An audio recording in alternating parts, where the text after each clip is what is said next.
you wanted the best, you've got the best podcast, the hottest podcast in the world.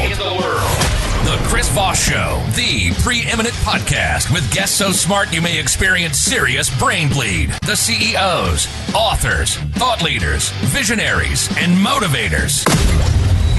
Get ready. Strap yourself in. Keep your hands, arms, and legs inside the vehicle at all times, because you're about to go on a monster education roller coaster with your brain. Now, here's your host, Chris Voss. Hi, folks. Voss here from theChrisVossShow.com. And ladies and gentlemen, there are listening to the Mix Official. Welcome to 2,500 episodes of the Chris Voss Show in 16 years of all the wonderful things we're doing. As always, refer the show to your family, friends, and relatives. Go to goodreads.com/Chris Voss, Facebook.com/Chris Voss, LinkedIn.com/Chris Voss, YouTube.com/Chris Voss, and all those crazy places on the internet. Opinions expressed by guests on the podcast are solely their own and do not necessarily reflect the opinions of the host or the Chris Voss Show. Some guests of the show may be advertising on the podcast, but it is not an endorsement or review of any kind. Today, an amazing young man on the show. We're going to be talking about some really cool new sort of AI technology from my understanding of it. Joe DiDonato is the president in eSource AI University and co-founder and chairman of the AI Learning Alliance. He's a lifelong educator and entrepreneur, and currently he's pioneering ways to blend artificial intelligence with human development, from AI tutors and wellness agents to digital legacy systems that preserve personal wisdom for future generations. His career spans CXO and board-level roles, along with leadership and learning, corporate strategy, and venture capital. Through his work, he helps people and organizations harness AI and learn faster to lead smarter and stay deeply connected to what makes us human. Welcome to the show, Joe. How are you? Thank you. I'm great. Thank you. It's an honor to be on the show with you. I've followed your work over the years and thought it was great. Thank you. We certainly appreciate it. So give us your .coms or websites, wherever people can find out more about you on the interwebs. Okay. Main one is esourceu.com. That's where we host the university and the research that we're doing and so forth, and some of the new tools that are out there. You can reach me at JDiDonato at esourcecorp.com. Mm-hmm. And we're all part of the eSource AI group. Too many AI things for everybody. Well, AI sure is hitting it now. Give us the 30,000 overview, what you do there. Yeah, so what we started doing was teaching everybody the two key elements that you need to work with this, and that's prompt engineering and development of originally chatbots. Now they're agentic AI agents. So it helps people to figure out how to use these tools, to collaborate with them, and so forth. Mm-hmm. So that's how we started off the program, and then we started getting into some new areas called vibe coding, and this was trying to make the AI more humanistic, if you will. So I can give you a backstory on how that happened. Please do. Yeah, so there was a woman came up to me after the class, and her husband was in stage 4 cancer. And we were talking about humanizing the interactions with the AI. And she said, do you think you could capture my husband's works, his mind, and also his essence? Mm-hmm. I said, well, that's an interesting challenge. Let's see what we can do. So we worked on that together. And then, unfortunately, he passed away in the midst of all that. And I lost touch with her. But it started us off on a whole different path of what to do with AI, if you will. It became our legacy series. So basically, to give you an idea of what the difference is, AI kind of talks in sterile terms. If a good example would be the healthcare network that we're working with in New York State. Mm-hmm. One of the things they have to do is an intake form. So they start off, and it's usually these cold Likert scales on a scale of 1 to 5. What's your mood today? Pick a number. Mm-hmm. And it's hard to relate to that. So what I taught the AI to do was to ask those in a different way, a way that we can, relate to them as humans. So here's an example for the different stages. So that the top is, I don't think I have enough time I feel like I don't have enough time to take care of all my patients. The next level down would be, I'm starting to skip meals so I can have more time with the patients. Next level might be, I'm working extra couple hours on my shift because I'm afraid I'm going to let something not get done and somebody will die, or get hurt. And then, the final stage all the way down, instead of going through all of them, is, I can't sleep at night. I'm worried about what I haven't done, and I need to go back. And so it's easier for people to relate to that kind of a thing than, a number on a mood scale kind of. So that started this whole humanistic trend. And what happened is now that we've gone in that direction, it's kind of easy for coaches to get involved in things like we've been building them for people that are life coaches, and it's a way of helping people 24/7 without having to go through a whole course, a whole book. So it's on a personal note, imagine being able to talk to your doctor at midnight about a pain in your left arm and your jaw. Oh, wow. And, just ask that question directly. And in the bot, his essence is his knowledge, his patterns that they're called. Another example, talk to Tony Robbins about self-limiting doubts at midnight, so it's there 24/7. You don't have to go through a course. You don't have to, read a book. It's there to help you at the moment of need. So what we see in the long run is us being able to make these things into, like a mastermind group.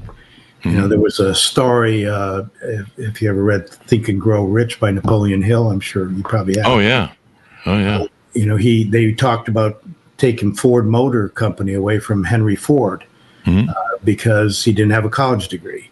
And he said, well, I don't understand why I need that. I've got 25 buttons in front of me here. Each one is attached to an expert. I can just have to push the button and I can get my answer.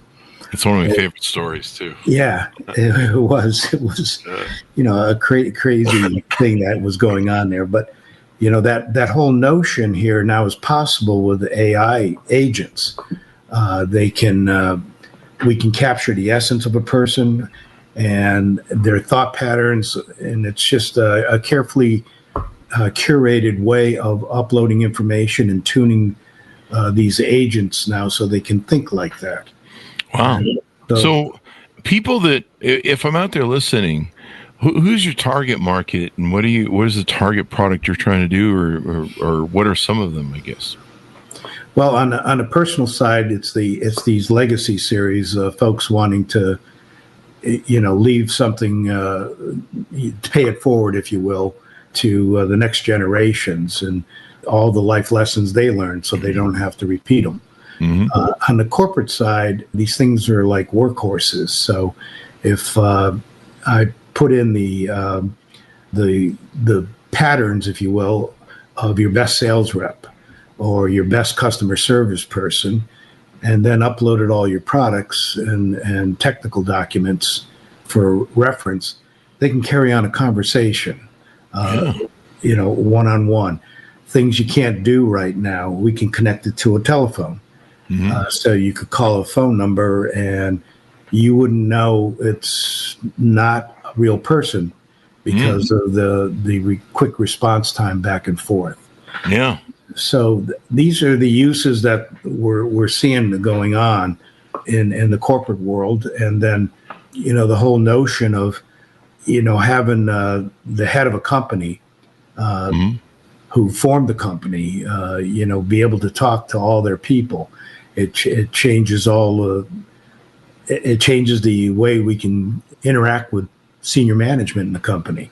Imagine, being able to, we'll take some examples. A great one is probably Doug McMillan, I believe his name is, the head of Walmart. Mm-hmm. He came up, from stock boy, and became the CEO of the company. So just about everybody of the 1.6 million staff relates to him. So imagine being able to have a conversation with him at any time of the day, in any part of the world. Mm-hmm. It just changes the whole interaction, to have him tell the person what he would like to see them do and how to handle a customer situation. Wow. All those sorts of things. So it's just dealing with AI in a whole different way, instead of focused on the engine and how fast we can make things go. It starts to look at the ride inside the car. Yeah. It's the sound level and so forth. Yeah. Mm-hmm. Go ahead. Now, one of the things I had was I've used Google Voice back before. It used to be something called Grand Central, and then Google bought it, and I've used it for 25 years now or something like that, 20 years, however long it's been around. And what it does is it's a voice over IP. It'll store online in a browser or online app, wherever, my messages. Like if you leave a message for me on my phone, it will store that message. It's not stored on AT&T system that I use for my cellular service. It's stored on Google Voice. So I can just go to a web browser and I can play back voicemails. And then, of course, it gives me a transcribe system where it'll transcribe voicemails so I don't have to read them, and I can just quickly get back to the person on what they need without having to sit there and listen to them blather on, which is usually what I do on phone calls and the podcast too. But after my dad had passed, I was one day, and this is maybe 8 months later, I was going through old files, and I don't remember what I was up to. I was just auditing and deleting stuff, and I came across the voicemails, the last few voicemails he'd left me before he died. And my dad would ramble on voicemails. Like, he would just start talking to it like it was his best fucking friend. God bless him. And so I found that I had all these old voicemails from him in his voice, and it was almost like hearing him again. And so something like what you're doing, and it was touching and moving to experience it. And when I go watch videos of my dogs that have passed, I will still talk to them like they're there. It gives me some sort of experience that they're right here still. And I'll start talking to them in whatever old sort of names I would call them, and jovial conversations we would have. So I think what you're doing can kind of provide maybe that same experience. Yeah. What we do is capture the person's voice, mm-hmm. So it literally sounds like them. I have a digital twin. My wife prefers to talk to my digital twin instead of me. Oh. It seems, it's a little matter of tuning to say yes, dear, all the time. Is it programmed to do that? No, it's just, it doesn't have the emotional swing. It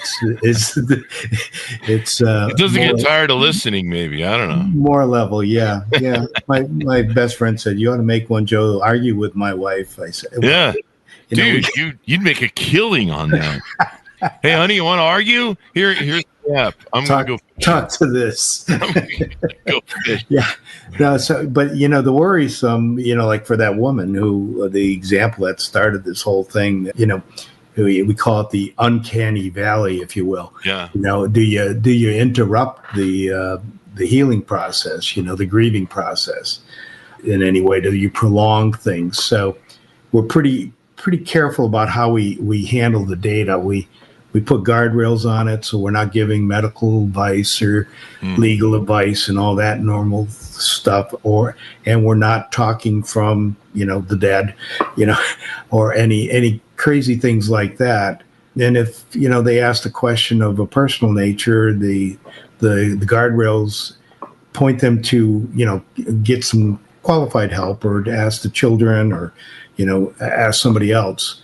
Yeah. But one of the big problems that we see in the world of business is all us older guys are leaving the companies. Yeah. And with that, the intellectual property that was in our heads walks out with us. Mm-hmm. So this is another way of keeping that and helping the next generation of employees not lose what it was built in the past or the reasons why. Yeah. So we see a lot of uses across a lot of different enterprises, not only to keep that knowledge, but also to be the workhorses, qualify all the leads coming in and just pass over the qualified ones to the sales team. That sort of thing. Call that the, hey, Bob, we're going to fire you, but we need you to train your AI trainer replacement first. It's going to train your Japanese or Chinese replacement. So get on that, will you, Bob? Yeah, that might not work so well, but you never know. I'd feed a lot of wrong information. Yeah. Yeah. Make sure you put a stick in the machine before you start it. Yeah. So, but the latest version of this, we're now on 3.0, if you will, of vibe coding. And what I was teaching it to do was to brainstorm with you and be creative. And that was a tough thing to do. Had to work with it for many days to talk about, how the mind works when you think about things. So a couple examples to give you a feel for what we had to teach it, or what I had to teach it. Imagine yourself sitting in front of a blank sheet of art paper and somebody says, okay, do the fall fashions for us. Most people would just blank unless you already had something in mind. But it changes if you put pictures of other outfits around the outside of that artboard, because what your brain does naturally is to cut and paste. So it'll take a shoulder treatment, combine it with a neck treatment, a back treatment, skirt treatment, or whatever you're designing, and you'll evolve the next version of clothing, if you will, and then that becomes part of the mix. Oh, wow. So we had to explain that. I had to explain that, and then we are very biased in how we solve problems. For instance, we won't think outside the discipline. We won't think to put scooter wheels on luggage. And so for nearly a century, we lug around, heavy luggage because we couldn't think outside the box. Yeah. So we gave it lots of examples like this until it finally got it. And so you put it in brainstorming mode in version 3, and it'll actually help you think up new products, new services. Really? Yeah. I spent one whole afternoon just coming up with new gadgets. I thought it was very cool. Yeah. Be great for brainstorming as a businessman. You can be like, how can we build a better widget, or how can we, what's a thing that's more marketable to people, yada, yada, yada. Yeah. And there's even a coaching element in the new version. I had an individual who likes to be very verbose, if you will, in meetings. And so, we had he just silences everybody else in the meeting. So I said to it, walk me through a role play here. So I do the right thing by this individual. We don't want to cut off his input, but we want others to be able to speak. And it got the idea, and it said, why don't you ask the person, how the other people are reacting? And I said, well, that's a good idea, because now the guy brings forward, well, some like it, some don't like it. And I said, why do you think they don't like it? There was the role play. And because they didn't get a chance to get their ideas. And I said, well, why don't the next time we have a session like that, why don't you pick one of them and, have them go first? And so it was like coaching me on how to handle the situation. Wow. With the person. Wow. It's a whole different way of not just asking questions and getting answers. It's collaboration, and with a tool that's very powerful and gets powerful every day, every interaction out there. So Isn't that wild? Yeah, Isn't that wild? I mean, we're still at the early stages of this sort of technology, right? yeah. Right now I can't make the avatar speak in the person's native voice because it's not fast enough. The technology isn't. But we're spending so much money in that area that I see that happening within probably 6 months to a year. They'll have chips so fast that we'll be able to do that. So if I was the avatar, you'd be able to talk to me. The avatars are so real now. You put up a picture and you see the person's neck move. The mouth forms the words perfectly. The chest moves. Wow. And so they're all the technology. They estimate there's 10 to 30,000 AI tools out there now, and 2,000 just in the generative AI area, which is where I stick with most of my research and development. So there's just a lot, and they're leapfrogging each other. Gosh knows how it's all going to end up. But you can see all these big deals that are happening out there. Oracle stock jumps because OpenAI buys a ton of resources from them to use. Yeah. And NVIDIA makes new chip development, and things go wild. So that's the future, I think, for us, and that's where I think we're going to head with all this. Wow. That should be really interesting. It's. What do you think about there's been a lot of discussion lately about an AI investment bubble. There's a lot of the big companies are all investing in AI, and they're all kind of investing in each other. Like Google's investing in like the AI of Microsoft. Microsoft's investing in the AI of Google. And like I saw a chart the other day. It shows that all these cyclical investment processes that, if a couple of them blow up, it might be blowing up some big companies, like 2008, too big to fail. And I thought it was kind of interesting. I was like, yeah, I wish I knew. Of course, if we had a bot with the intelligence, yeah, we could ask the bot. Yeah, Let's just ask the AI bot. Duh.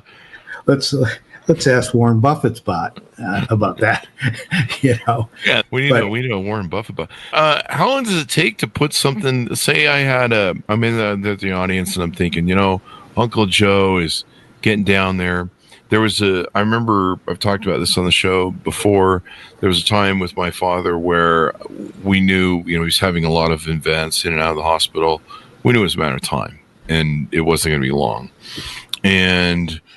And so I started not only trying to interview him and ask him things that I had always wondered about throughout my life, and trying to do what I call clear the decks, where I tried to make sure that we talked out any problems or issues that we had between ourselves so that we could, if he left or I left, we could be clean of everything. And I wouldn't need to talk to him about, whatever happened with that one thing. And so that was really healing for me, but a lot of people don't get to have that experience. Sometimes our loved ones are taken from us fairly quickly, and we don't get that opportunity. And so a bot like this is interesting. Like I said, the same sort of experience when I listen to my father's voicemail messages. And I talked about this on my Facebook, and I had other people say the same thing. They're like, yeah, I think it's really cool that I can hear my dad's voice in old pictures and stuff. And like you say, there's the uncanny valley aspect. Is it helping that person? Is it helping them deal with the loss, or is it prolonging, them going through the stages of grief? Yeah.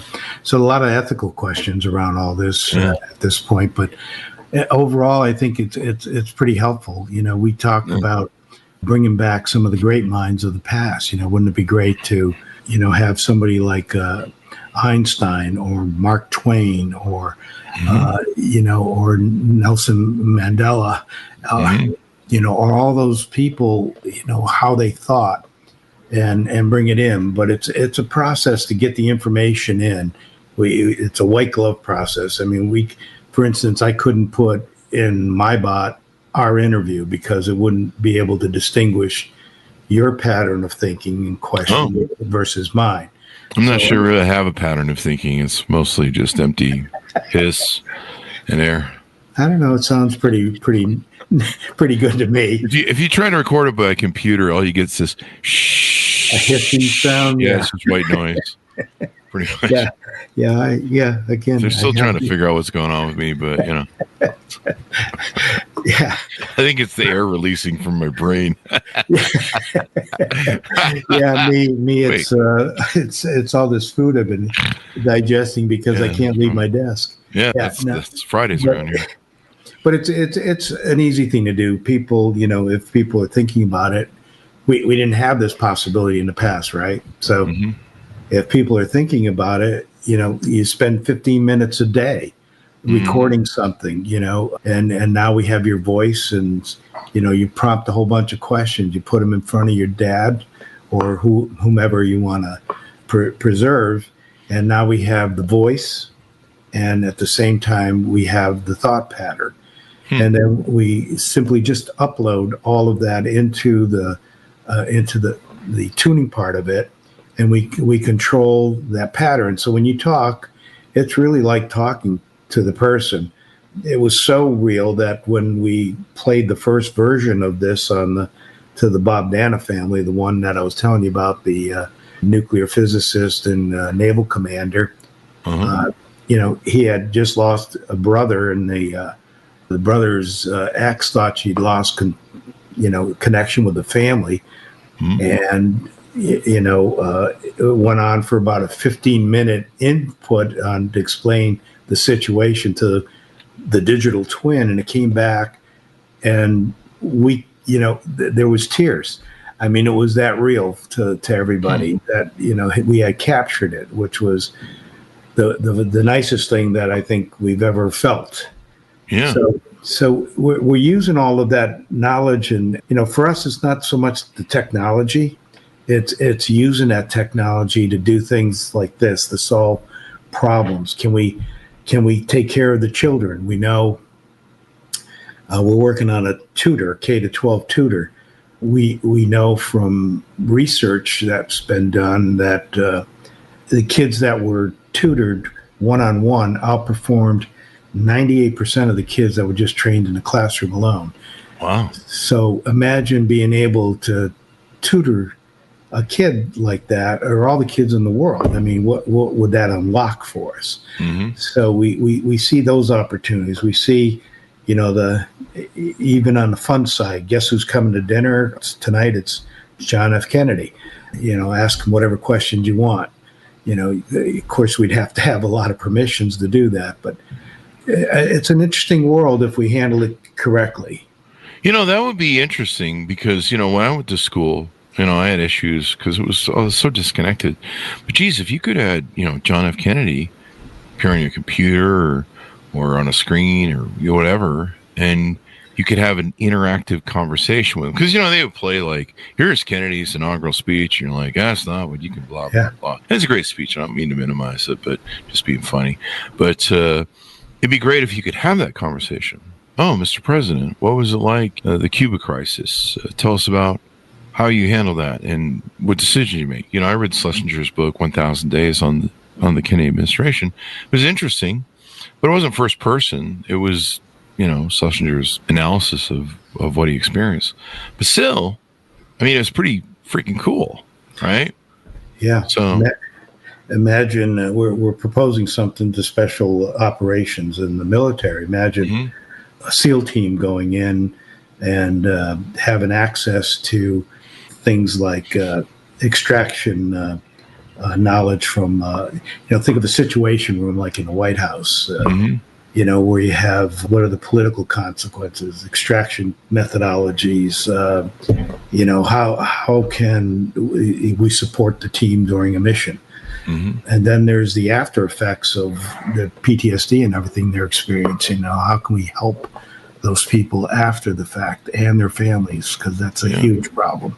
They can't even admit they have PTSD because they're desk-bound after that. They can't go on missions or anything else. So all kinds of things that we can solve if, right now everybody's focused on the technology, some good stuff out there, Sesame. They got these little pair of glasses that apparently you'll be able to carry your digital advisor or mentor or twin, and just ask questions of that going through. There's some great stuff from Google. You like Google? They have DeepMind has this thing called Gemma. The speed of the response, it's just like you and I talking. You wouldn't know the difference. Wow. So lots of good stuff. It's like anything else with the new things. How can we use it? We can misuse it, and we can use it for some of these positive things. Yeah. So let's get into how can we use this for evil? No, I'm just kidding. We don't want to give anybody ideas, or AI for that matter. Well, then there's that other bigger market too that we can't speak of. Yeah. Sell it to Planetaire. Yeah, the internet. Yeah. Yeah. How can we drone bomb people easier? That's probably what someone's working on. Anyway, so if I'm out there in the audience, how can I sign up? How can I learn more? How can I get to know about more what you're doing and see if I can get it to work for me?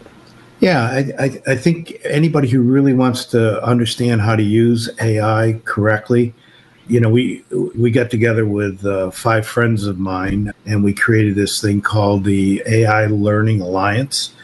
And, the yearly membership is $99, and they can take all the training we offer. I sponsor them from the university, so the courses that we charge $700 to go to are free to them once they pay their, membership fee.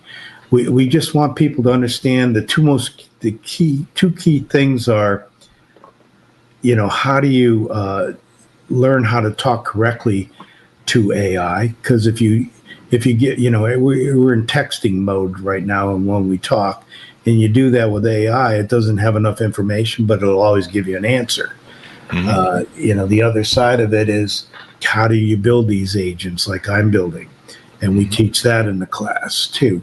And we want people to know how to do these things. We also teach them, how to play with the stuff. You can, you go to suno.com and you can create a song, and then you can, we teach them things like you create, they're called LoRa's of yourself, your head in 96 positions, and so it can figure out what to do with you, and then you put yourself in, an Iron Man costume or Superman costume, and you have your own little movie skit that you do. So we'll teach them all of that, but the primary things that they need to learn is how to talk correctly. We built a tool for our consulting team. We had about 25,000 associates out there that can build a class in under 10 minutes, complete the lesson plan, the slide deck, a video trailer for the course, a facilitator guide, a student workbook, the whole shebang in under 10 minutes. It's like rated by OpenAI as 4,340 times faster than traditional methods. I mean, people get worried they're going to lose their job. Instead, we changed the metrics here from the one-size-fits-all classes to, hey, I just need to know what Chris Voss doesn't know about this topic, and I'll just teach him 10 minutes of that instead of putting him in a 2-week class.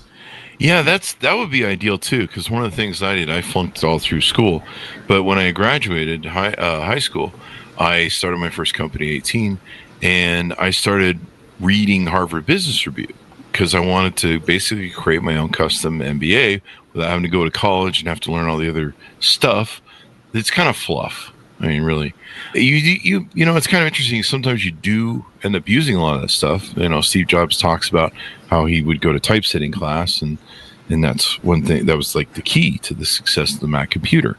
And he liked it, but that was the biggest problem I had. Was I wanted to learn certain things that were important to me and the vision that I wanted to build for my life and design.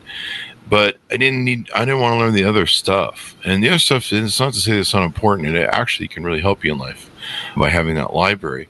But for me, I was already a businessman, and so I just needed to focus on that. And so being able to have something like what you mentioned there, where I could tune that focus, or it could know, like, there's nothing worse than when you're in a class and they're telling you half the class time is something you already know. And you're just like, Jesus. Or what's worse, they tell you something to know and you know they're wrong because you have experience and they just been on a book for the last 20 years. As we go out, give people a final pitch out to reach out to you guys, on board, find out more, et cetera, et cetera. Yeah. Come on to the our website, esourceu.com. We've got a chat bot, for lack of another term. It's actually an agentic AI agent, but you can click on it and have a conversation with it, ask it any question you want. Why should I come to your class? What's the future like? And it'll just talk to you. And if you wanted to talk to me, it'll tell you how to do that. You can just go to our legacy page and you can talk to my digital twin and enjoy it like my wife enjoys it versus talking to me live. And you can do that in about 20 minutes, but just to see the experience. What we want people to learn is, where this technology can go if we handle it right. Right now it's in, the hands of all the smart technical people. And sometimes, we look at 404 errors kind of coding, instead of how we can relate to it. And that's what we want you to learn. So come and join us, think about joining the AI Learning Alliance. You'll learn a lot about this stuff. You'll meet the heads of a lot of different companies that have done things for your phone. I don't want to try and give away too much of what they have, but there's an Ask the Experts series. Lots of people that are pretty smart, have developed things from, say, like Siri, like Alexa, and all those tools. It'd be fun to learn from. Yeah. Well, thank you very much for coming on. This is really insightful. Lots of great technology discussions we had today. Awesome sauce. Thank you very much. And thanks, Ron, for tuning in. Go to wherever fine books are sold. Go to goodreads.com/Chris Voss. Of course, go to facebook.com/Chris Voss, linkedin.com/Chris Voss, youtube.com/Chris Voss. Chris Voss, one of the TikTokity, all those crazy places in it. Be good to each other. Stay safe. We'll see you next time. That ship's out.